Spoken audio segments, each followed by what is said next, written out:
নমস্কার, বাংলার প্রাইম টাইমে আজ যিনি আমার সঙ্গে অতিথি, তার নামটা এই মুহূর্তে যে এতজন আইপিএস অফিসারের ট্রান্সফার হচ্ছে সেখানে নেই, কারণ তিনি হঠাৎ করে পদত্যাগ করেছিলেন নিজের চাকরি জীবন থেকে। তিনি আইপিএস ছিলেন, তিনি শেষ যে জায়গাতে নিজের কর্মস্থল হিসেবে কাজটা করেছিলেন এবং দায়িত্বের সাথে করেছিলেন, সেই জায়গাটা সংবাদ শিরোনামে চলে এসেছিল শীতলকুচি কাণ্ড বলে। যদি আজকে তিনি পদত্যাগ না করতেন তাহলে তার মোটামুটি 14 বছর চাকরি জীবন অবশিষ্ট থাকতো, এবং এই 14 বছরের চাকরি জীবনে সিদ্ধিনাথ গুপ্তা বা সুপ্রতিম সরকার বা এত এসপি সিপির যে ট্রান্সফার হচ্ছে, ডিজির যে ট্রান্সফার হচ্ছে, সেরকমভাবে হয়তো দেবাশিস ধরের নামটাও আপনি বা আমি দেখতাম বা ব্রেক করতাম। এর পাশাপাশি দেবাশিস ধর একের পর এক জায়গা, এবং আমি এক এক করে পড়ে শোনাচ্ছি কোন কোন জায়গায় দেবাশিস ধর কাজ করেছেন। দেবাশিস ধর এসডিপিও হিসেবে একাধিক জায়গাতে কাজ করেছেন। দেবাশিস ধর বোলপুর, কালনা, আসানসোল, বসিরহাটের বিধাননগরের এসডিপিও ছিলেন। দেবাশিস ধর সিবিআই ডেপুটেশনে নর্থ ইস্টে গেছিলেন। দেবাশিস ধর গভর্নর, যিনি আবার তৎকালীন ন্যাশনাল সিকিউরিটি অ্যাডভাইজারও ছিলেন, পরবর্তীকালে গভর্নর হন, এন.কে. নারায়ণন, তার এডিসি হিসেবে রাজভবনে কাজ করেছেন রাজ্যপালের। দেবাশিস ধর ইলেকশন কমিশনের পুলিশ অবজারভার হিসেবে কাজ করেছেন। সিওয়ানের মতন লোকসভা, ছাপড়ার মতন বা বিহারের বিভিন্ন জায়গাতে তিনি স্পেশাল অবজারভার হিসেবে কাজ করেছেন, এবং অবশ্যই কোচবিহারের এসপি হিসেবে কাজ করেছেন দেবাশিস ধর, যিনি এই মুহূর্তে আমার সঙ্গে রয়েছে। দেবাশিস দা, অনেক অনেক স্বাগত আপনাকে। আমি জানি যে আজকে এমন একটা দিন যে দিনে অনেকে ট্রান্সফার হয়েছে, এবং এদের প্রত্যেকের সাথে আপনি সিনিয়র বা জুনিয়র হিসেবে কাজও করেছেন। বেশিরভাগ সিনিয়র, সিদ্ধিনাথ গুপ্তা থেকে শুরু করে যে পীযূষ পান্ডে, সবাই তো মোটামুটি সিনিয়র। তো আমাকে একটা জিনিস বলুন, মানে একদম খোলামেলা আলোচনা যেহেতু হচ্ছে, এই ট্রান্সফারগুলো যে হয় এটার কারণটা কি হয়? দেখুন, এটা যে এইবারে ইলেকশনে হচ্ছে এটা কোনো নতুন ব্যাপার নয়। এইটা আলটিমেটলি আপনি যদি পাস্টে চলে যান, 2006-এর ইলেকশনেও দেখবেন এই ধরনের ঘটনা ঘটেছে, বা পরবর্তীকালে 2009 লোকসভা, 11, 16, 21-এও হয়েছে, আমার সাথেও হয়েছিল। ইনফ্যাক্ট না, ওই 21-এর ইলেকশন আমাকে ইলেকশন কমিশনই কুচবিহারের দায়িত্বে পাঠিয়েছিলেন। তার আগে কোথায় ছিলেন? তার আগে আমি রায়গঞ্জে ছিলাম, কমান্ডিং অফিসার ছিলাম 4 নম্বর ব্যাটালিয়নের। তো সেক্ষেত্রে এগুলো কোনো খুব বড় নতুন ঘটনা নয়। তো এখানে দাঁড়িয়ে আপনি যখন মানে কাদের ট্রান্সফার করা হয়, দেখা যায় যে বিভিন্ন জায়গায় যেখানে আইন শৃঙ্খলা বারবার ব্যাহত হচ্ছে, যেখানে পূর্ববর্তী যারা বিভিন্ন পদে রয়েছেন, যারা সে জেলার এসপি থাকুন বা ধরুন ওসি, আইসি বা অন্যান্য পদাধিকারী, যেমন আমি যখন অ্যাডিশনাল এসপি ছিলাম বা অন্যান্য পদে ছিলাম, এই ধরনের বিভিন্ন র্যাঙ্ক, সেখান থেকে আরম্ভ করে ভোটের সাথে যারা যুক্ত থাকেন, ইভেন কি সিপি বা ধরুন ডিজি বা হোম সেক্রেটারি, চিফ সেক্রেটারি, যারা প্রত্যক্ষ, ডিএমরাও এর আওতায় আসতে পারেন, এরা কিন্তু প্রত্যক্ষ বা এসডিও বা বিডিও, এদের পূর্ববর্তী যা এদের এগেনস্টে যা অ্যালিগেশন থাকে, তারা যদি সঠিকভাবে দায়িত্ব না পালন করে, ইলেকশন কমিশন ধরে নেয় এদের দ্বারা কিন্তু নিরপেক্ষভাবে ইলেকশন করাটা সম্ভব নয়। মানে সে কারণেই কি আপনার মনে হয় যে এই যে একের পর এক ট্রান্সফার যেগুলো বলছি, তো এই যে দেখুন আজকে যাদের ট্রান্সফার করা হয়েছে, বিশেষ করে একদম যদি শীর্ষস্তর থেকে আপনি চলে যান, বিগত দিনের বেশ কিছু ঘটনা ঘটেছে। বিশেষ করে এসআইআর প্রসেসটা তো আজকে না, 3 মাস আগে থেকে শুরু হয়েছে। এই দীর্ঘ সময়ে যা ঘটেছে, মানে beat law and order issue, or আপনি বলতে পারেন যে যেভাবে পুরো এসআইআর প্রক্রিয়াটাতে কাজ করা উচিত ছিল। প্রথম তো আমি আসি জেনারেল অ্যাডমিনিস্ট্রেশনের পার্টে। জেনারেল অ্যাডমিনিস্ট্রেশনে যারা ইলেকশন কমিশন যাদেরকে অ্যাপয়েন্ট করলো on deputation two election commission, তাদের দায়িত্ব ছিল এই পুরো প্রক্রিয়াটা নিরপেক্ষভাবে করা। কিন্তু আপনি দেখবেন যে পুরো প্রক্রিয়াটা যা অভিযোগ উঠেছে, মানে যে ক্ষেত্রে অনেকের নাম যেভাবে বলছে ভুলভাবে বাদ দেওয়া হয়েছে, অনেকের ক্ষেত্রে যাদের বাদ দেওয়া উচিত ছিল, যাদের সত্যিকার ডকুমেন্টেশন ছিল না, তাদেরকে ঢোকানোর চেষ্টা করা হয়েছে। বিভিন্ন বার্থ সার্টিফিকেট মানে ভুলভাবে, বা আমরা যদি বলি ম্যানিপুলেট করে বা অন্যান্য যে সার্টিফিকেশন যেটা স্টেট গভর্নমেন্টের আওতার মধ্যে থাকে, সেগুলোকেও কিন্তু ম্যানিপুলেট করার চেষ্টা হয়েছে in connivance with the general administration and police administration. এটা স্পষ্ট বলা যায়, যেটা আমরা তথ্য পেয়েছি বা যেটা আমরা ইলেকশন কমিশন থেকে জানতে পেরেছি, বা বিভিন্ন মিউনিসিপ্যালিটির যেখানে রেজিস্ট্রেশনে নতুন বার্থ সার্টিফিকেট বা অন্যান্য সার্টিফিকেট ইস্যু করা হয়েছে, মানে ডমিসাইল সার্টিফিকেট বলুন, বা আপনি যদি ভেবে আরেকটা জিনিস দেখবেন যে এটার ক্ষেত্রে অনেক সময় পুলিশ ভেরিফিকেশনের দরকার হয়, যেটা রাজ্যের ক্ষেত্রে ইন্টেলিজেন্স ডিআইবি বা ধরুন কলকাতা পুলিশের ক্ষেত্রে এসবি, এরা এই ব্যাপারগুলো কিন্তু ইস্যু করে। তো আগে আপনি দেখুন, আমি এত বড় ব্রডার অ্যাসপেক্টে যাচ্ছি না, যে ধরুন ভোটার কার্ড, আধার কার্ড, প্যান কার্ড বা ধরুন পাসপোর্ট, এগুলোর ক্ষেত্রেও যে ধরনের আমাদের ইন্টেলিজেন্স রিপোর্ট দিয়ে বাইরের দেশের নাগরিকদের এখানে প্রবেশাধিকার দিয়ে দেওয়া হয়, অবৈধ অনুপ্রবেশ, যেটা তাকে পরোক্ষভাবে সাপোর্ট করা বিভিন্ন ডকুমেন্টেশন, এক্ষেত্রে কিছু কিছু ক্ষেত্রে অ্যাকশন হয়েছে, সেটা কিন্তু ওই লাখের মধ্যে যদি ধরি 10টা হতে পারে বা হয়তো একটাও হতে পারে। কিন্তু এক্ষেত্রেও যখন এসআইআর প্রক্রিয়াটা চললো, তখনও কিন্তু নতুন করে একটা পদ্ধতি আবিষ্কার করা হলো, যে এত নাম ঢোকালে দেখা যাচ্ছিল যে হয়তো শাসক দলের সেক্ষেত্রে একটা বড় সম্ভাবনা ছিল একটা মেজর ভোট ব্যাংক সেখান থেকে বেরিয়ে যাবে। তো সেই জায়গায় দাঁড়িয়ে সেটাকে ঠেকালে শাসক দলের একটা বিপর্যয়ে বড় ধরনের আসার ওরা সম্ভাবনা দেখেছিল। তো সেই জায়গাটাকে ঠেকানোর জন্য এই পুরো প্রসিডিওরটা করা, তাহলে এক্ষেত্রে মুখ্য সচিব থেকে আরম্ভ করে একদম লোকাল স্তরে বিডিও বা ওসি অব্দি, যারা এই পুরো প্রক্রিয়াটা কন্ট্রোল করে, উপর থেকে ইনস্ট্রাকশন আসে, নিচ অব্দি হয়, এরা কিন্তু ইলেকশন কমিশনে অন ডেপুটেশন কাজ করছে। দুঃখের ব্যাপার সেই ব্যাপারটা যে কাজ করবে সততার সাথে বা ঠিকঠাক, এই গ্যারান্টিটা তো দেওয়া যাচ্ছে না। 2 মাস পরে তো মমতা বন্দ্যোপাধ্যায় যেটা বলেন যে মমতা বন্দ্যোপাধ্যায়ের কাছেই ফিরতে হবে, যদি মমতা বন্দ্যোপাধ্যায় সরকার চলে যায় এটা আলাদা ব্যাপার। দেখুন, এই যে একটা আমাদের রাজ্যে একটা বলতে পারেন মাইন্ডসেট তৈরি হয়েছে। একবার তো সিপিএম 34 বছর পরে ক্ষমতা থেকে গেছে, আবার আমরা বাঙালিরা অনেক পরে জাগি, এক্ষেত্রে আবার 15 বছর হয়ে গেছে।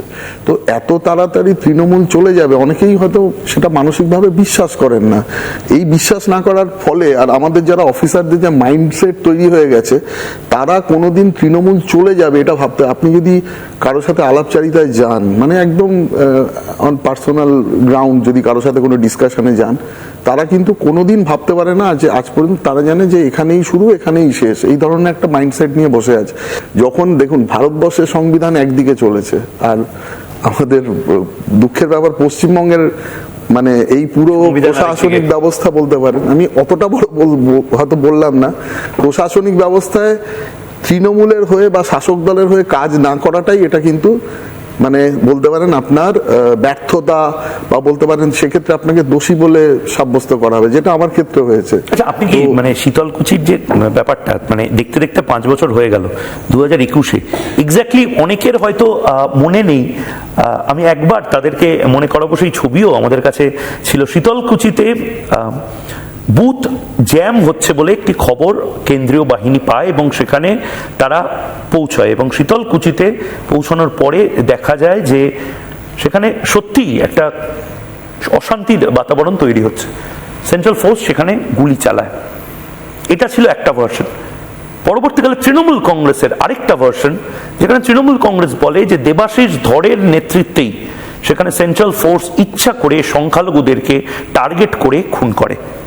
ভুলে গেছেন শীতলকুচিতে ইলেকশনের সময় লাইনে দাঁড়ানো 5 জনকে গুলি করে মেরেছিল, আর যে লোকটির ইনস্ট্রাকশনে হয়েছিল তাকে তার বিরুদ্ধে সরকারের 2টো ডিপি চলছে, ভিজিলেন্স ক্লিয়ার হয়নি, কিন্তু ভারতবর্ষের সরকার তাকে ক্লিয়ারেন্স দিয়ে দিয়েছে। শীতলকুচিতে গুলি চালিয়ে এত মানুষ মেরেও হাতের রক্ত মোছেনি, এখন গিয়ে দাঁড়িয়েছে বীরভূমে, তার কারণ বলছে আমি ওখানে এসডিপি ছিলাম। So what? আসলটা কি, সত্যিটা কি? শীতলকুচিতে 2021-এর ভোটে ঠিক কি হয়েছিল এবং কেন এই গুলিটা চালানো হয়েছিল? আপনার ট্রান্সফারটাই বা কেন ভোটের পরে করা হলো? দেখুন, মানে আমরা যতটা মানে আপনাদের মধ্যেও সাংবাদিকদের মধ্যেও একটা আইডিয়া আছে, ব্যাপারটা অত সোজা ব্যাপার ছিল না। শীতলকুচিতে দুটো বুথ ছিল, 125 আর 126, দুটো, একটা হচ্ছে হিন্দু ডমিনেটেড, একটা মুসলিম ডমিনেটেড বুথ। তো তার মধ্যে একটা কমন প্যাসেজ ছিল, যেখান থেকে মানে যারা হিন্দু প্রবণ এলাকা থেকে যারা মুসলিম ডমিনেটেড বুথে যারা ভোট দিতে আসতো তাদেরকে অবস্ট্রাক্ট করা হতো। সকালবেলা গন্ডগোলের সূত্রপাত কিন্তু প্রথম ওটাকে নিয়ে, যে একটা 3 মাথার মোড় ছিল, সেখানে ওইখান থেকে কেউ ক্রস করতে পারছিল না, সেই জন্য ওখানকার মেয়েরা, আপনারা যদি পুরনো হয়তো আপনাদের কাছে ডকুমেন্টেশনে থেকে যাবে, বারবার করে ওখানে সকাল থেকে ঝামেলা হচ্ছিল বা ওরা অভিযোগ করছিল যে আমাদের ভোট দিতে যেতে দিচ্ছে না। সেই ক্ষেত্রে খবরটা যায় প্যারামিলিটারি ফোর্সের কাছে, প্যারামিলিটারি ফোর্স গিয়ে ওদের কিন্তু সেফ প্যাসেজ যখন দেওয়ার চেষ্টা করছিল, গন্ডগোলের সূত্রপাত সেখান থেকে কিন্তু বুথ প্রায় 400-500 মিটার দূরে হবে। তো যখন ওদেরকে প্রথম যায় তখন ওখানে একটা লাঠি চার্জ হয়, ওদের উপর যখন হামলা হয়, অবভিয়াসলি কাঁচ বা অন্যান্য ভাঙচুর করে, পুলিশও সেক্ষেত্রে আঘাতপ্রাপ্ত হয়েছিল। প্রথম যখন ম্যাসিভ অ্যাটাক হয় তখনই কিন্তু একবার শূন্যে 1 রাউন্ড ফায়ার হয়েছিল, বারিং ফ্রম লাঠি চার্জ অ্যান্ড আদার থিংস। তারপরে তখন ওটা থেমে গেছিল ফর দ্য টাইম বিং, কিন্তু সামনে একজন প্রতিবন্ধী, একটি 14-15 বছরের বাচ্চা একটি ছিল যতটা আমার মনে পড়ছে, তো সে সামনে চলে আসে, সেক্ষেত্রে প্যারামিলিটারি ফোর্সের সামনে চলে এসে কারো কাছে ধাক্কা খায়, পড়ে গিয়ে মুখ দিকে একটা মানে একটা ওই লালা বা গ্যাঁজলা যেটাকে আমরা বলি, ওই ধরনের কিছু বেরোচ্ছিল। তো অনেকে ধরে নিয়েছিল সে হয়তো খুব অসুস্থ হয়ে গেছে বা মরে গেছে, এই ধরনের একটা রিউমার ছড়িয়ে যায়। সেখান বাচ্চা একটা ছেলে ছিল, সেখান থেকে কিন্তু পরের বড় ঘটনাটা সূত্রপাত, ঠিক আছে। তো তখন যখন একে রেস্কিউ করে নিয়ে পুলিশ, মানে লোকাল এএসআই একজন, যে ওই 8টি যে গাড়ি থাকে করে নিয়ে যায়, কিউআরটি গাড়ি, তো তখন কিন্তু মানে এদিকে নিয়ে চলে যাচ্ছে, তখন ঘটনাটা মানে গ্রামের মধ্যে একটা রিউমার ছড়িয়ে যায় যে মানে প্রায় এর একটা কিছু বড় কিছু ঘটে গেছে, আইদার মানে এর সাথে হয়েছে, মরে গেছে, বা মানে গ্রিভিয়াস ইনজুরি যাকে বলেন, এই ধরনের কিছু হয়েছে। তখন কিন্তু গ্রামের লোক অলরেডি ওখান থেকে বিভিন্নভাবে, মানে তাদের হাতে বিভিন্ন রকমের জিনিসপত্র ছিল, তো এসে, আর এই যে ফোর্সটা ওদের রিকভারি করতে গেছিল, যে যাদের ভোট দিয়ে নিয়ে আসতে গেছিল, বা এই যে যখন পুলিশের উপর ঝামেলা হয়, তাদের তখন সেফ প্যাসেজ দিয়ে এদেরকে মানে ভোটার কেন্দ্রে নিয়ে আসার চেষ্টা করছিল। তো এরা কিন্তু এই যে মহিলারা হিন্দু ডমিনেটেড যে এরিয়া, এরা অনেকবারই হয় এদের ভোট দিতে দেওয়া হয় না বা অবস্ট্রাক্ট করে। তো তাদের যখন নিয়ে আসে তখনই কিন্তু বুথের মধ্যে হামলাটা হয়, এবং মানে সশস্ত্র বলতে পারেন, মানে দেখুন সবকিছু এই কেসের সমস্ত কিছু অন রেকর্ড আছে, ডকুমেন্টেশন আছে, এই নিয়ে প্রচুর তদন্ত বা সবকিছুই হয়েছে, এটা ফরেন্সিক তদন্ত হয়েছে, সবকিছুই হয়েছে। তখনই কিন্তু বুথের মধ্যে অ্যাটাকটা হয়, ঠিক আছে। আর সেই বুথের মধ্যে ঢুকে পড়ার চেষ্টা, বুথের মধ্যে মানে প্রিসাইডিং অফিসার থেকে পোলিং অফিসার থেকে সকলের ওপর অ্যাটাক, শুধু যে প্যারামিলিটারি ফোর্সের ওপরে হয়েছিল তা নয়, কিন্তু এইটা হচ্ছে আপনাকে মোটামুটি আমি পুরো ব্যাপারটাকে বোঝালাম। তো সেদিন যখন হামলাটা হয়েছিল, প্যারামিলিটারি ফোর্সের ওপরে হয়েছিল বা যারা পোলিং অফিসার ছিলেন তাদের ওপরেও হয়েছিল। এখানে একটাই ব্যাপার হচ্ছে যে দেখুন, এই ঘটনাটা ঘটেছে যখন আমি জেনেছি, ঘটনাটা প্রায় 27 থেকে 32 মিনিট পরে, যখন অলরেডি ফায়ারিং হয়ে গেছে বা সবকিছু হয়ে গেছে, এবং প্যারামিলিটারি ফোর্সের উপর যখন অ্যাটাক হয় সেকেন্ড টাইম, তখন কিন্তু প্যারামিলিটারি ফোর্স মানে বলতে পারেন যে right of private defence or property যাই হোক, তো এই ব্যাপারটাকে করে তখন তারা কিন্তু ফায়ার ওপেন করে। সেক্ষেত্রে মানে এই পুরো ঘটনার সাথে আমার দূর তক কোনো মানে ছিল না, ঠিক আছে, কানেকশন ছিল না। মানে সবথেকে মমতা বন্দ্যোপাধ্যায় বিরাট ভজন হলেন কি করে? না, এটাই আমি বলছি। প্রথম কথা, আমি ইলেকশন কমিশন, যেই জন্য আজকে যারা ইলেকশন কমিশনে যারা আজকে যাবেন, মানে বিভিন্ন অর্ডার পেয়ে যারা দায়িত্ব পালন করতে যাবেন, তাদের জন্যও কিন্তু আমার একটা সমবেদনা, সমব্যথা রয়েছে। মানে পরবর্তীকালে যদি আবার গভর্নমেন্ট রিপিট করে আসে, মানে দেখুন, আমাকে একটা জ্বলন্ত এক্সাম্পল দেখানো হয়েছে যে হলে কি হতে পারে। তো আমি ওই ঘটনার পরে প্রথম যখন গভর্নমেন্ট ফরমেশন এলো, মুখ্যমন্ত্রী যখন উনি ওখান থেকে রাজভবন থেকে ফিরে এলেন, প্রথম আমার সাসপেনশনের অর্ডার হয়েছে। প্রথম আমার সাসপেনশনের অর্ডার হয়েছিল, তারপরে আমাকে মানে আপনি ফার্স্ট আইপিএস যাকে উনি সরিয়েছিলেন, উনি এসে মানে 2021 সাসপেনশনের অর্ডারে সাইন করেছিলেন, বাকিদের তো সরিয়েছিলেন, ঠিক আছে। তারপরে মানে সিআইডি, মানে মমতা বন্দ্যোপাধ্যায় সরকার খুব ভিন্ডিকটিভ একদিক থেকে, দেখুন, প্রতিহিংসা পরায়ণ। আমার একটা দুটো জিনিস আমি বলি, আমাকে কিন্তু ইনফর্ম করেছিল, সবচেয়ে মজার কথা হচ্ছে তৃণমূলের জেলা প্রেসিডেন্ট পার্থবাবু, ঠিক আছে। উনি প্রথম বলেছিলেন যে সাহেব দেখবেন যে এরকম একটা ঘটনা ঘটেছে, আমাদের মনে হয় 3 জন হয়েছে। উনি বলেছিলেন সিআরপিএফ ফায়ার করেছে, পরে আমি জানতে পারলাম যে ওটা সিআইএসএফ। আমি আবার ওনাকে কাউন্টার জানাই না, ওটা নয়, এই ব্যাপার আমি বাকি দেখছি, আপনাকে পুরো মানে বা ওদের হসপিটালে পাঠানোর ব্যবস্থা করছি। আমি এখনো পুরো ঘটনাটা জানি না, এই ঘটনা হয়েছিল, মোটামুটি হয়েছে।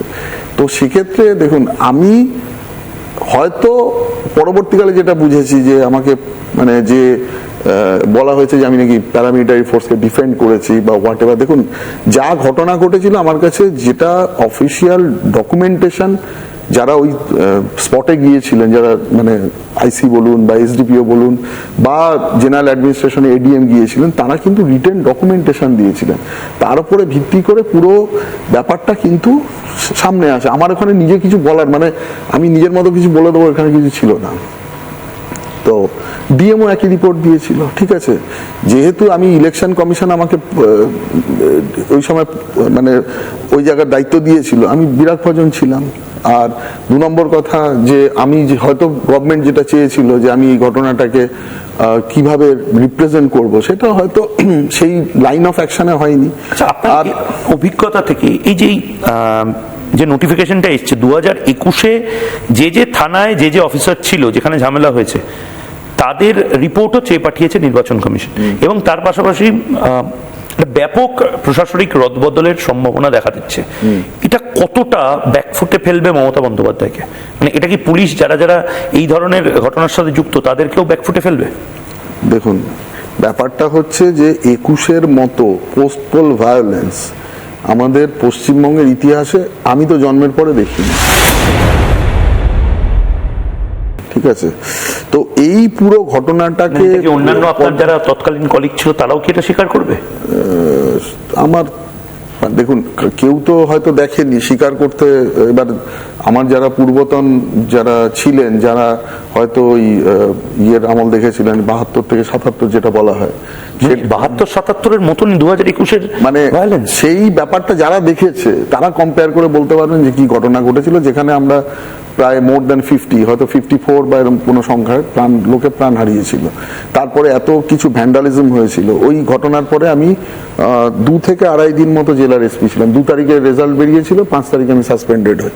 তো শুধু কুচবিহার না, গোটা পশ্চিমবঙ্গে যে চূড়ান্ত একটা মানে আইন শৃঙ্খলার অবনতি হয়েছিল বা আক্রমণ যাদের উপরে হয়েছিল, সেই পুরো মানে যত কেস রেজিস্টার্ড হয়েছিল, মানে ধরুন মোর দ্যান 70% হয়তো কেস রেজিস্টার্ডই হয়নি, কিন্তু যতটা হয়েছিল তার মধ্যে যে ধরনের মানে ধরুন ল অ্যান্ড অর্ডার বা ললেসনেস হয়েছিল, সেটা কিন্তু খুব সাধারণ ঘটনা নয়।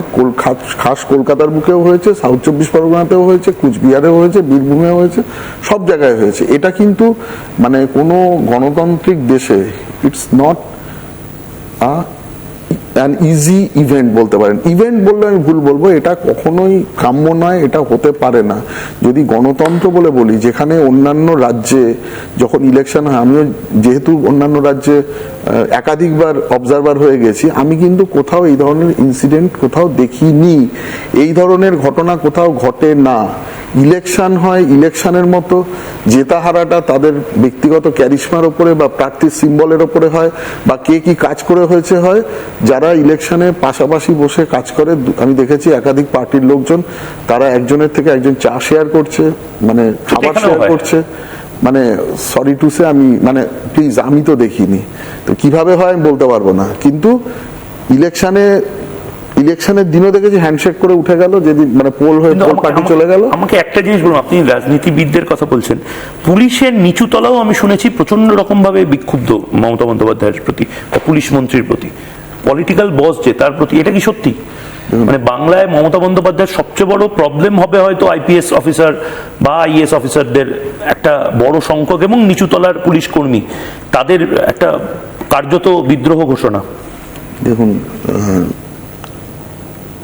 যদি আমি খুব ভুল না বলি, যদি কোনোদিন সিক্রেট ব্যালটে ভোট করা যায়, 90% লোক কিন্তু আমাদের এক্সিস্টিং রুলিং গভর্নমেন্টের এগেনস্টে আছে, এটা নিয়ে কোনো সন্দেহ নেই। সিক্রেট ব্যালটেই তো ভোট হয়, মানে না, ওটা তো কিভাবে হয় সবার সামনে দিয়ে, মানে পোস্টাল ব্যালটটা কিভাবে হয় এটা নিয়ে আমাদের মাননীয় বিরোধী দলনেতা থেকে আরম্ভ করে সবাই এর মানে আমার থেকে অনেক বেশি ভোকাল হয়েছে। হয় কি করে পোস্টাল ব্যালট ওটা হয় না, কার্যত ওটা ওপেন ব্যালট হয় আর কি। তো সবাইকে তৃণমূলই জিতবে সেটা দেখুন, সেটা জিতবে নয়, প্রত্যেকটা শুধু পুলিশ কর্মীদের নয়, অন্যান্য যত সরকার একটা জিনিস জানে যে আমার আজকে যা অবস্থা, ওই এখন পুলিশের ক্ষেত্রে ওই যে নকশাল আমলের কবিতায় মানে লাইনটাই বলতে পারি, পুলিশ তুমি যতই মারো মাইনে তোমার 112। তো সবাই তো আর পুলিশের বেনিফিশিয়ারি লিস্টে পড়েন না। ম্যাক্সিমাম যারা নিচুতলার মানে পুলিশ কর্মী বা অন্যান্য ডিপার্টমেন্টে যারা সাইডলাইন হয়ে আছেন বা অন্যান্য দপ্তরে যারা কাজ করে, তারা ক্ষুব্ধ কেন? তাদের অবস্থা খুব প্যাথেটিক। প্রথম কথা হচ্ছে তাদের কোনো ছুটি ছাটা নেই, এত মানে অন্যান্য রাজ্য থেকে তারা এত কম বেতন পান, সুযোগ সুবিধা আইপিএস অফিসাররাও কম বেতন পান না, আইপিএস অফিসাররা পান না। আইপিএস অফিসারদের মধ্যে দেখুন 225 জনের ক্যাডার, 225 জনের মধ্যে 50 জন হচ্ছে বেনিফিশিয়ারি, 175 জন তো নেই। তারা তো আপনি বলছেন 175 জন আইপিএস ও মমতা বন্দ্যোপাধ্যায়ের এগেইনস্টে হয়তো চুপচাপ। শুধু ইয়ে নয়, এটা আইপিএস দের ক্ষেত্রে নয়, এটা আইএস দের বা ডব্লিউবিসিএস অফিসারদের ক্ষেত্রে। কত জনের ক্যাডার হয় এটা? মানে পশ্চিমবঙ্গে আমি যখন চাকরি ছেড়েছিলাম আইপিএস ক্যাডারের স্ট্রেংথ ছিল 225, ঠিক আছে। তার মধ্যে 50 জন হয়তো তারা প্রত্যক্ষ বা পরোক্ষভাবে একটা ভালো পোস্টিং বা অন্যান্য জায়গায় এনজয় করে আছেন। বাকি যারা দীর্ঘদিন পাচ্ছেন না, যাদের কোনো তারা দে আর মোর কেপেবল দ্যান দিস গাইজ, তো সেক্ষেত্রে দাঁড়িয়ে দিস অফিসার্স, তো সেক্ষেত্রে তারা সাবোটাজ করে দিতে পারে। তারা দেখুন, তারা কি করবে? তারা সাবোটেজ কেন করবে? তারা নিজের কাজটাই করুক, তাতেই আজকে যখন তারাও সুযোগ পাবে, ঠিক আছে। তারা কতজন দেখুন, আমাকে যদি দেখে অনেকেই খুব ভয় পান বা হয়তো পরবর্তীকালে বলেছেন যে কেন এটা করলে, তোমার জীবনে তো সবকিছু চলে গেছে, ইয়ে হয়ে গেছে। আজ পর্যন্ত মানে আমি পেনশন বা অন্যান্য চাকরি চলে যাওয়ার পরে যে মানে চাকরি থেকে রিজাইন করার পরে যে সুযোগ সুবিধাগুলো পাওয়ার কথা, সেগুলো আজ পর্যন্ত গভর্নমেন্ট আমায় দেয়নি। কিন্তু এই ব্যাপারটা যদি আপনার এক্সিস্টিং ফ্যামিলি থাকে বা অন্যান্য লায়াবিলিটিস থাকে, আপনি কি করে এটা সহ্য করবেন? এই টার্মোয়েল সহ্য করা সবার উপরে বা আমার উপরে এত মানে সিআইডি এই ঘটনার পরে এত ইয়ে করেছে বা অন্য কেসেও আমাকে বারংবার ডাকা হয়েছিল বা অন্যান্য ঘটনাও ঘটেছিল, এটা সহ্য করার মতো ক্ষমতা কিন্তু বাস্তবে খুব কম লোকেরই আছে। কতজন অফিসার সেই আজকে যদি একটা জিনিস হতো, যদি আমার যে ঘটনা ঘটেছে তৎকালীন ডিজিপিকে আমি প্রশ্ন করেছিলাম তার চেম্বারে গিয়ে, আমরা স্যার আপনি তো সবই জানতেন, ঠিক আছে, আপনি যদি আপনাদের মতো 5 জন সিনিয়র অফিসার গিয়ে বলতেন যে এই ক্ষেত্রে মানে এভরিথিং ওয়াজ ডকুমেন্টেড, আপনারা শুধু সত্যি কথাটাই বলতেন যে এর কোনো ইয়েই ছিল না, তাহলে তো কিছুই হতো না। বলবে তোমার একটা ইয়ের জন্য আমি কেন আমার 5টা ফাইলের কাজ খারাপ করবো? That was the answer. আমি বলেছিলাম স্যার রাজীব কুমার ছিল তখন? নো সরি, আমি নাম বলবো না, ওনার থেকে অনেক সিনিয়র ব্যক্তি ছিলেন, বলাটা উচিত নয়। তো 2 নম্বর হচ্ছে ঘটনা, একটা জিনিস ভালো করে ভাবুন। আমি একটা কথা বলেছিলাম, দেখুন আজকে আমার পালে বাঘ পড়েছে বলে সবাই খুব ইয়ে হচ্ছেন, কিন্তু এটা কিন্তু সকলের সাথে ঘটতে পারে। সেদিন যদি 5 জন বা 10 জন অফিসার গিয়ে, সিনিয়র যারা আমার থেকে অনেক সিনিয়র, তারা যদি গিয়ে ব্যাপারটা সত্যি কথাটা বলার সাহস পেতেন বা বলতেন বা অ্যাটলিস্ট আমার জন্য সামান্যতম চেষ্টাটুকু করতেন, তাহলে কিন্তু মানে আজকের এই মানে প্রশাসনিক ব্যবস্থায় এই যে সবাইকে ট্রান্সফার করে দিতে হচ্ছে, বা শুধু ইলেকশনের সময় কেন, তাহলে বাকি যে ধরুন এই 2-2.5 মাস সময়ের পরে যে ব্যবস্থাটা থাকবে, যে দলই ক্ষমতায় আসুক না কেন, এরকম নরক যন্ত্রণা নিয়ে মানুষকে থাকতে হবে? নিশ্চয়ই নয়। আচ্ছা, আইপিএস বাদ দিয়ে নন আইপিএস ক্যাডার যারা, মানে রাজ্য পুলিশের SI, sub inspector, inspector level অব্দি যারা রয়েছেন, তারা আপনি বলছেন যে তারাও খুব বিরক্ত। মানে 100 জনের মধ্যে 20 জন হয়তো বেনিফিশিয়ারি, বাকি 80 জন তার মানে কম মাইনে পান, ছুটি পান না, এই ব্যাপারটা ফ্যাক্ট। দেখুন একটা কথা বলি যে তাহলে তারা বিরোধীদের বিরুদ্ধে এত মিথ্যা মামলা, এত সাংবাদিকদের মিথ্যে কেস দেওয়া, রাস্তায় ফেলে পেটানোতে কেন আশকারা দেন? ওই তো বললাম, পুলিশ তুমি যতই মারো মাইনে তোমার 112। তো এখন তাদেরকে সাইকোলজিটা বোঝার চেষ্টা করছি। হ্যাঁ, অনেক ইন্সপেক্টর বা এসআই, কনস্টেবল, হোমগার্ডও নিশ্চয়ই বহু থানার থেকে আপনাকে দেখছেন, মানে অবশ্যই দেখছেন। দেখুন, তারা মন থেকে কি চান এটা আমি আমার নিজের কাছে পরিষ্কার, কারণ আমি চান? তাদের নিজস্ব হোয়াটসঅ্যাপ গ্রুপ আছে বা অন্যান্য অনেক সোশ্যাল মাধ্যম আছে, তারা যে ধরনের কমেন্ট করেন, আমি আমার জ্ঞান কমেন্টগুলোকে মনিটর করে না, মানে উপরতলা থেকে যদি দেখে যে পুলিশ মন্ত্রীর বিরুদ্ধে বা কত লোককে মনিটর করবেন, ঠিক আছে? আপনি মানে এটা তো সেই হতে হতে সেই কি বলবো যে যাদের সার্ভেলেন্স যত বেশি তাদের কিন্তু ডাউনফলটাও তত তাড়াতাড়ি হয়। তো আপনি যদি সবাইকেই শত্রু বানিয়ে দেন তো মনিটরিংটা কে করবে? আর যারা এরকমও, আমি এক্সাম্পল বলছি, যারা ওনার খুব কাছের লোক, তারাও বা এরকম অনেক ডিএমএসপির কাছে যদি আপনি বললাম যে এমন কেউ আছে ওনাদের বন্ধু বান্ধব ব্যক্তিগত আলাপচারিতায় বসে, তারাও কিন্তু গভর্নমেন্টকে খুব ভালো কথা বলে না, মানে স্যালারিটা কমের জন্য, মানে অন্য রাজ্যের থেকে কম টাকা বেতন এই বাংলার পুলিশ পায়, বেশি গালাগালি খায় তার জন্য। অবশ্যই দেখুন, প্রত্যেকটা জায়গার আপনাকে কাজ করতে গেলে আপনার মানসিক স্বাস্থ্যটাকে খুব ভালো করা প্রয়োজন, ঠিক আছে? আপনি জোর করে আমাকে কিছুদিন দাবিয়ে রাখতে পারেন, কিন্তু আলটিমেটলি জোর করে ভালোবাসা আদায় করা যায় না। আজকে জোর করে যদি আপনি অনৈতিক কাজ করতে করতে করতে করতে এমন একটা জায়গায় নিয়ে যান, এই যে যাদের রাস্তায় যে ধরুন এই যে সিভিক ভলেন্টিয়ারদের কি পায় বলুন তো? তাদের যদি, তারাই তো দেখি আমি মানে টাকা তোলা থেকে শুরু করে সব কাজে ব্যবহার করা হয়, তাদেরকে যদি ওইটা বাদ দিয়ে তারা যতটুকু মানে তাদেরকে যে রেমুনারেশন দেওয়া হয় সেটা ভাতা বাদ দিয়ে যদি তাদেরকে অন্যভাবে জিজ্ঞেস করা হয়, তাদেরকেও সাস্টেন করার কিছু থাকবে না। ওই 9, 10, 11 হাজার টাকা দিয়ে আজকের দিনে অন্তত একটা সংসার চালানোটা খুব ডিফিকাল্ট।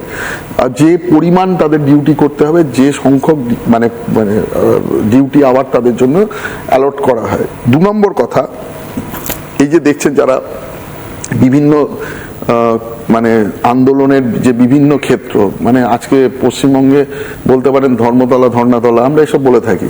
তো এখন ঘটনা হচ্ছে যে প্রত্যেকটা যে আন্দোলন হচ্ছে বা প্রত্যেককে অবস্ট্রাক্ট করা হচ্ছে, লাঠিচার্জ করেছে, বিরোধী হোক, যারা মানে লিগালি আন্দোলন করছে, আশা কর্মীদেরও সেদিন আমি দেখছিলাম যেটা হচ্ছিল, সেখানে কি ঘটনা, আমি সেদিন আমি মানে ঘটনাচক্রে আমি পার্টি অফিসে যাচ্ছিলাম। তো এটা আচ্ছা, যারা আপনি বলুন তো তারা করছেই বা কেন? একদিকে তারা ক্ষুব্ধ মমতা বন্দ্যোপাধ্যায়ের বিরুদ্ধে, তাদের বসেসদের বিরুদ্ধে, আবার অন্যদিকে তারা মানে আপনি বলছেন যে ক্ষুব্ধ হলেও নিজের দায়িত্বটা পালন করে যাচ্ছেন। অবশ্যই তারা প্রতিবাদ কেন করছেন না? এইখানেই আমি আপনাকে যে জায়গাটা থেকে আমি ছেড়ে দিলাম সেই জায়গা থেকে আমি আবার ব্যাক করে আসছি। তাদের বলার কোনো প্ল্যাটফর্ম নেই। কোনো অফিসার, কোনো রাজ্যের কোনো মন্ত্রীর সাহস নেই যে রাজ্যের আসল পরিস্থিতি গিয়ে ওই আপার মোস্ট ফোরামে গিয়ে তুলবে, ঠিক আছে? যে তুলবে তার চাকরি, মানে সে মন্ত্রী হোক আর ওই শান্তি হোক। আর না, আমি শুনেছি পুলিশ ওয়েলফেয়ার বোর্ড বলে একটা অ্যাসোসিয়েশন বলে আছে, মানে যে খুব প্রভাবশালী একজন পুলিশ অফিসার মমতা বন্দ্যোপাধ্যায় এবং অভিষেক বন্দ্যোপাধ্যায়ের ঘনিষ্ঠ। সবচেয়ে বড় কথা মানে আমি মানে শুভেন্দু অধিকারীও বলেছেন বারবার, শান্তনু সিনহা বিশ্বাস বলে একজনের নাম বারবার উনি বলেন এবং একাধিক নাম বলেন। দেখুন, প্রত্যেকটা জায়গাতেই প্রত্যেকটা জায়গার মাথায় এমন এমন লোককে একজনকে রেখে দেওয়া হয়েছে যাতে উনি পুরো সিস্টেমটা নিচে কন্ট্রোল করতে পারেন, ঠিক আছে? তাকেই সেই দায়িত্ব দেওয়া হয়, যিনি এই পুরো মানে যতই নিচে যা কিছু বিক্ষোভ ক্ষোভ যাই থাকুক না কেন, আমি গিয়ে বলবো যে হ্যাঁ সবকিছু ঠিক আছে, ভালো আছে। তারপর যখন আপনি কোনো ধরুন কোনো স্টেজ প্রোগ্রাম করলেন, কিছু করলেন, 10, 20, 100 জন লোক তো সেখানে থাকেই, মানে অফিসার হোক বা কনস্টেবল হোক বা সিভিক হোক বা হোমগার্ড হোক, তারা গিয়ে বলবে কি কেমন আছো, বলে সবাই বলে খুব ভালো আছি, ঠিক আছে? আজকে আপনি বলুন, যারা দিয়ে পায়নি, যে তৃণমূল সমর্থিত কর্মচারী যারা রয়েছেন তারাও হতে পারেন, আমি সেটা বলছি না, কিন্তু তারা বলুন তো যে অন্য রাজ্যের থেকে আমি অন্তত 30-40 হাজার টাকা কম মাইনে পাচ্ছি, এটা আপনি 30-40 হাজার টাকা কম মাইনে, যারা সিনিয়র পোস্টে চাকরি করেন কেন হবে না?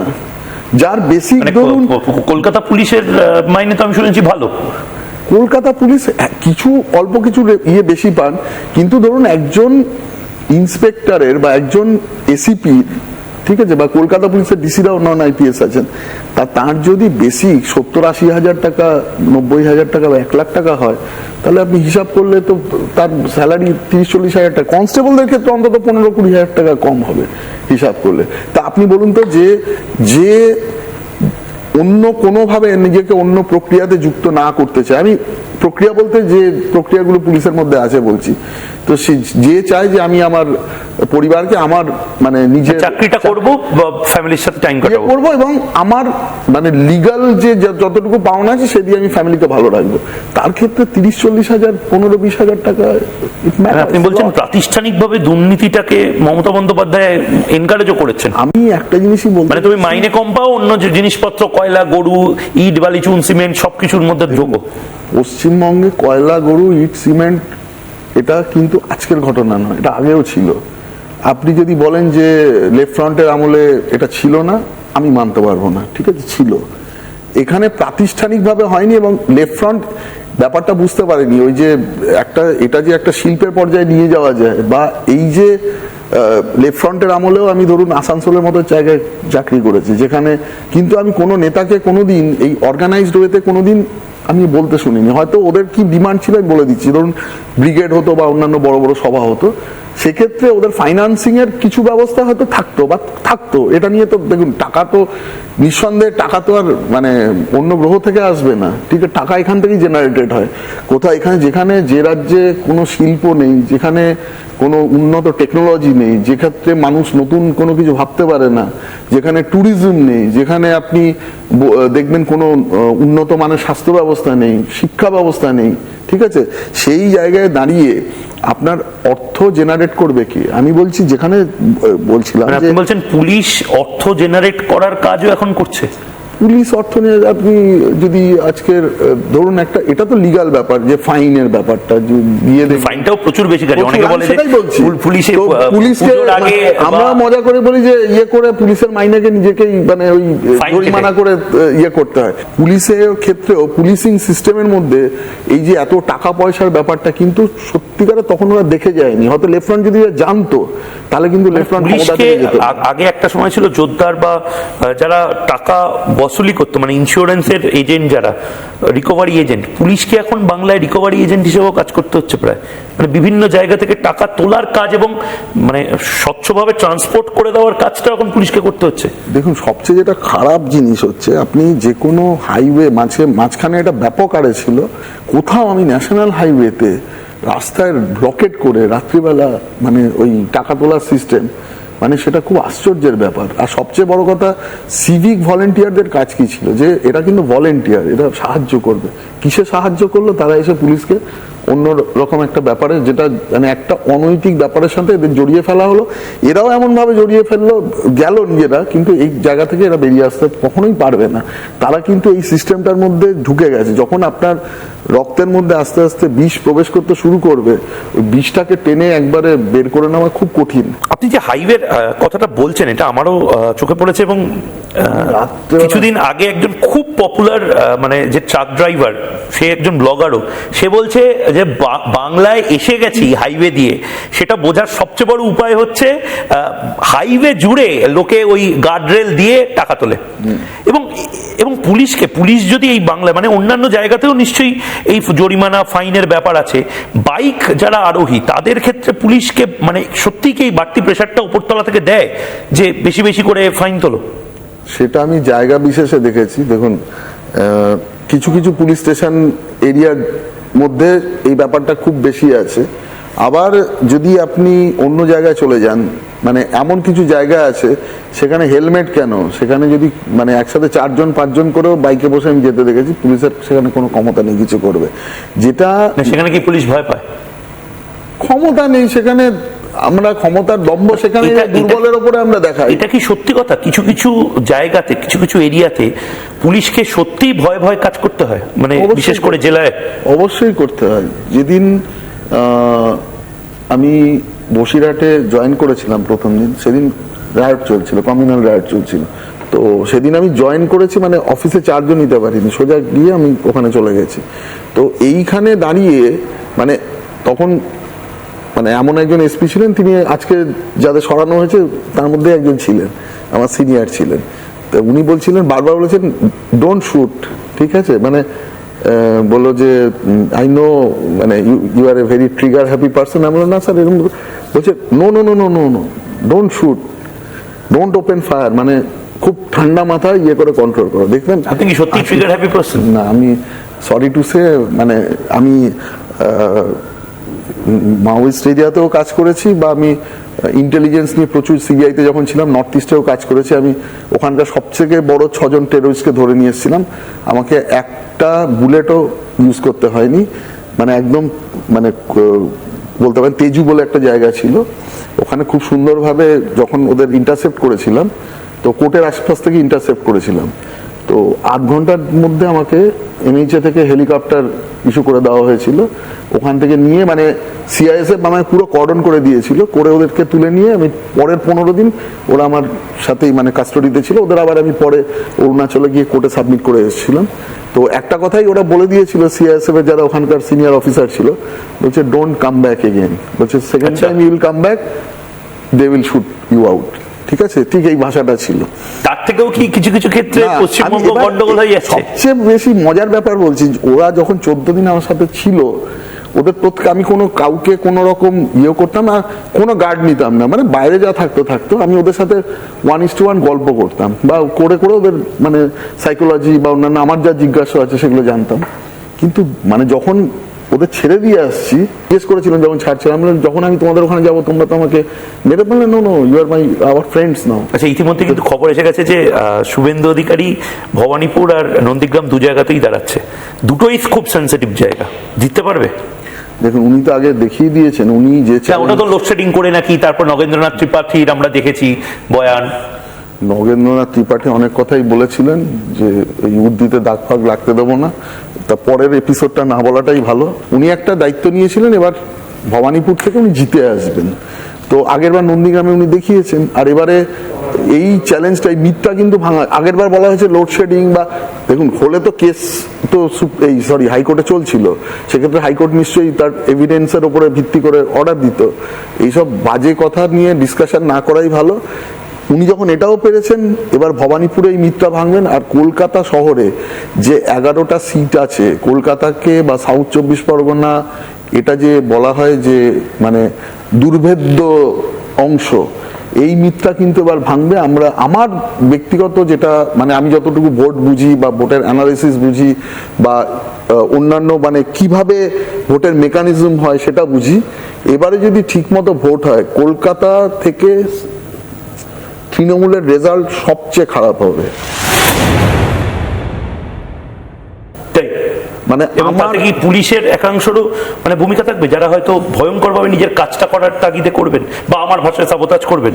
পুলিশকে ভয়ঙ্করভাবে নিজের কাজটা মানে নিজের কাজ মানে শুধু নিজের ডিউটিটা নিরপেক্ষভাবে পালন করুক, তাতে বাকি জায়গাটা কলকাতায় কিন্তু it's not a cake walk for মানে টিএমসি ফর দিস টাইম। খুব যদি কলকাতা শহরে যে পরিমাণ, দেখুন কলকাতা শহরে একটা করা হয় যে ফ্ল্যাটগুলো রয়েছে তাদের আগে থেকে ভয় দেখানো হয়, বা ভোটের দিন বেরোতে দেওয়া হয় না, বাইরে থেকে তালা মেরে দেওয়া হয়, বা বিভিন্ন জায়গায় বম্বিং বা এই সমস্ত কিছু করা হয়। আর যেটা দেখবেন কলোনি ল্যান্ড বা যেখানে বিভিন্ন বস্তি যে এরিয়াতে যে যারা প্রান্তিক মানুষজন থাকে, তাদের ভোটার কার্ড নিয়ে নেওয়া হয়, নিয়ে নেওয়া হয়, বা ওদের মানে ঘরে ঘরে ওদের মানে ভয় দেখানো হয়। সেই ব্যাপারটা যদি এবার না ঘটে আর ঠিক মতো পোলিং হয়, কলকাতা কিন্তু এবার, কলকাতা কেন যে কোনো শহর যারা এই বিভিন্ন ঘটনা দেখেছে, এই চাকরিহারা শিক্ষকদের আন্দোলন দেখেছে, অভয়ের মার কান্না দেখেছে, কিন্তু পুলিশদের পরিবার, পুলিশটা কি এই জিনিসটায় ঘুরবে? আমি আবার বললাম, পুলিশেরও নিজের পরিবার আছে, পুলিশও নিজের রক্ত মাংসের মানুষ, পুলিশেরও বিবেক আছে। আমি আবার জোর গলায় বলছি, পুলিশেরও বিবেক আছে। দেখতে পাওয়া যায় না, দেখতে পাওয়া যায় না। এবারে আপনারা ভোটে দেখবেন, ঠিক আছে? যদি ইলেকশন কমিশনের একটাই কাজ আছে, ইলেকশন বলতে যা বোঝায় যদি সেটা সঠিকভাবে করা যায়, শান্ত পরিবেশে, যদি ভয়মুক্ত পরিবেশে ভোট করা যায়, ভোটের দিন যদি ঠিকমতো মানে যে সন্ত্রাসকে আটকানো যায়, এবং যদি কাউন্টিং ঠিকমতো হয়, তৃণমূলেরও তো আমার দেখুন, আমি তো একজন পুলিশ অফিসার ছিলাম, আমার সব রকম সেক্টর থেকে বন্ধু বান্ধব আছে। তৃণমূলেরও বহু মানুষ আছে যারা কিছু মানে বলতে পারে না, আমার সাথে ব্যক্তিগত সম্পর্কে বলে, তারাও কিন্তু এবারে যথেষ্ট মানে কি বলবো ভাবনায় আছে তাদের দল ক্ষমতায় আসবে কিনা, এবং তারা এটাও খুব মানে এবারে নিজেরাই স্বীকার করছে এবারে BJP is having a very fair chance at this point of time. এবার বলছে যে তোমরা যদি এবার জিততে না পারো এটা তোমাদের ডিসক্রেডিট, মানে এই জায়গায় একটা কিন্তু ন্যারেটিভ তৈরি হয়েছে সাধারণ মানুষের মধ্যে।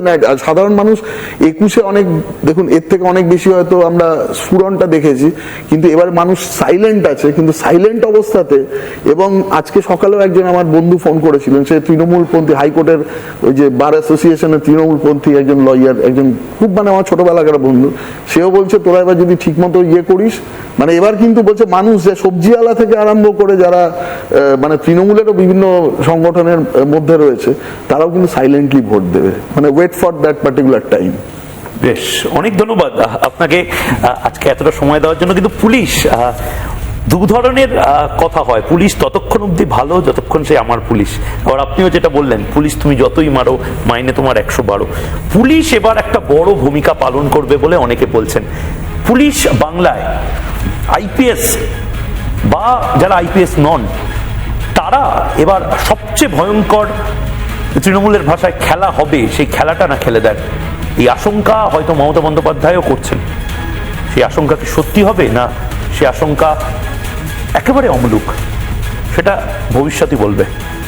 তো আপাতত একটা ছোট্ট বিরতি নিচ্ছি, বিরতির পর ফিরে আসছি। সঙ্গে থাকুন।